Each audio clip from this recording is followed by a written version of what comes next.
নুসরাত ফারিয়ার গ্রেফতারকে গণহত্যার বিচারের মূল উদ্দেশ্যকে হালকা করার প্রয়াস হিসেবে আখ্যায়িত করেছেন গণ অধিকার পরিষদের সাধারণ সম্পাদক রাশেদ খান। রবিবার 19 মে নিজের ফেসবুক টাইমলাইনে তিনি লিখেছেন, নুসরাত ফারিয়াদের গ্রেফতার করে মূলত গণহত্যার বিচারকে হালকা করা হচ্ছে। যদি নুসরাত ফারিয়ার মতো কাউকে গ্রেফতার করা হয়, তবে একইভাবে অভিনেত্রী তিশা কিংবা সারা জীবন আওয়ামী লীগের সুবিধা নেওয়া ফারুকীকেও গ্রেফতার হওয়ার কথা, কিন্তু সেসবের কিছুই হচ্ছে না।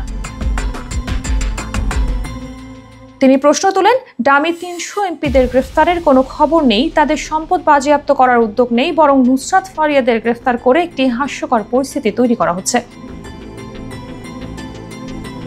রাশেদ খান আরও বলেন, যেখানে স্বয়ং বিদ্যুৎ প্রতিমন্ত্রী নসরুল হামিদ বিপুল লুটপাটের সম্পদের পাহারা দিচ্ছেন উপদেষ্টা সৈয়দা রিজওয়ানার স্বামী আবু বকর সিদ্দিক সাহেব, সাবেক সংসদ সদস্য সাবের হোসেন চৌধুরী ও আফসান চৌধুরী জামিন তদবির করেছেন এই রিজওয়ানা, উপদেষ্টা পরিষদে রেখেছেন শেখ মুজিব প্রেমী আলী ইমাম মজুমদারের মতো ব্যক্তিরাও। তিনি অভিযোগ করেন, সরকার এখন ডাকাত না ধরে ছিচকে চোর ধরার কাজে ব্যস্ত, আর সেই ডাকাতদের দেয়া হচ্ছে সেফ এক্সিট ও প্রোটেকশন। নুসরাত ফারিয়ার গ্রেফতার প্রসঙ্গে তিনি বলেন, যদি কোনো সন্দেহ বা অভিযোগ থাকতো তবে বিদেশ যাত্রায় নিষেধাজ্ঞা জারি করে তদন্ত চালানো যেত, কিন্তু এখন দেখা যাচ্ছে প্রকৃত রাঘব বোয়ালদের ছেড়ে ছিচকে চোরদের ধরে জনমনে হইচই তৈরি করার অপচেষ্টা চলছে।